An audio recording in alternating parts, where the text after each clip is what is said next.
How's camp going so far? It's going good.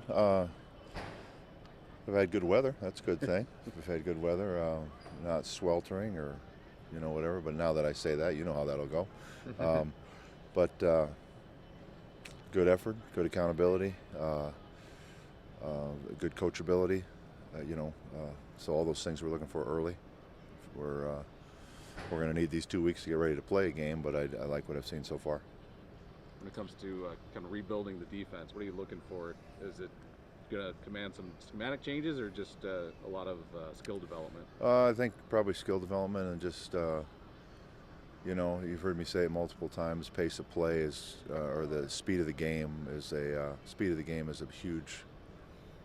It just happens for as long as I've been around. A kid that goes from a sophomore player to a starting varsity player is always shocked at speed of the game. So then the only way you can get that, you try to do a little bit more, some more live things. But for the most part, we try to make wise decisions in practice on that. So I think this will be a team that will show very solid and steady improvement throughout the year. I really strongly believe that. So the strength, the experience tilts to the offensive side this year. It seems to sway back and forth each year. So now last year we had about 5 or 6 returning defensive starters. This year, 5 or 6 returning offensive starters. So kind of swings back and forth. And the offensive line, you did lose some people there. Mm-hmm. How is that looking? Because it is tough to replace a unit like that. Yeah, we're led by Jacob Steyert as the lone returning starter, and has had a great off season and has prepared himself well. But you're right that we departed probably one of the better D lines we've had in the last decade for sure with that group of fellows back there, led by Cal and Kaim. So. But Jacob, we always lean on our senior returning starters, always have, always will. They need to step up and be ready to play, and also lead those around them. And then offensively, are you still thinking of Damon as running back? Is he still there? We are right now looking at a combination of running backs. Derek Papin and Gabe Ante are Gabe Ante's a utility that can be moved to all. He's a 4-year starter and one of the cornerstones of this football team, and he's what I would call a classic utility player. And I say that in the best way possible. Could line up in multiple positions.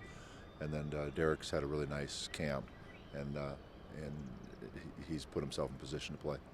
In the offseason, I'm thinking about Gabe. He is a guy. We saw him in the backfield last year. We saw him a lot kind of that slot receiver spot. In the offseason, did you spend a lot of time thinking about where you could best use Gabe? Absolutely. That's I think every coach tries to adapt to their personnel, and I think at Ames we've done that very well over the years. Going back to my time with Kirk Daddow, he adjusted for his talent. So Gabe will be a big part of what we do, and he's played corner, he's played safety, or I should say he's played D-back, he's played running back, he's played slot, he's done all kinds of things. When it comes to the special teams, that's always kind of tricky to find good guys who are good at punting and kicking like that. How do you go about finding those guys? That's a great question because it's an amazing skill. You can line up an entire football team of 50 guys and say try to kick it through the goalposts, and 48 of them are going to fail. It is a skill. It is a truly unique skill. We are fortunate Will Orth is back as our primary kicker. Jonah Strawhacker, also a very powerful leg, and so we're blessed with 2 very strong kickers.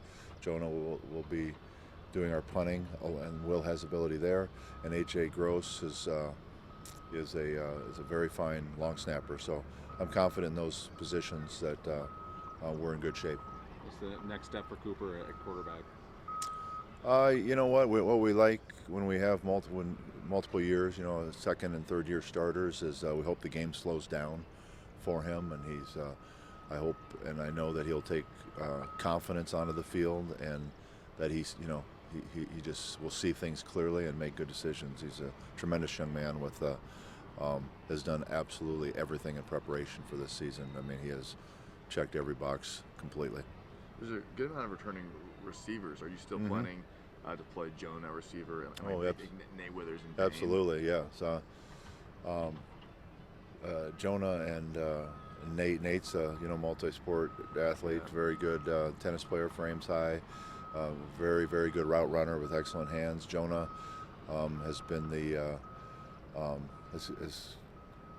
like I said, I've said before, I've kind of tracked his progress since he was in 8th and 9th grade because he's the kind of guy that can carry a lot on his shoulders, and outstanding basketball player. We love the multi-sport athletes, and he's poised to have a great senior year as well.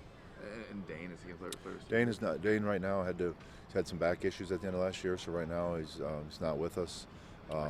He just had nagging, persistent back issues that he was just not able to shake. Any other injuries that might linger into the regular season? Well, the elephant in the room. Yeah.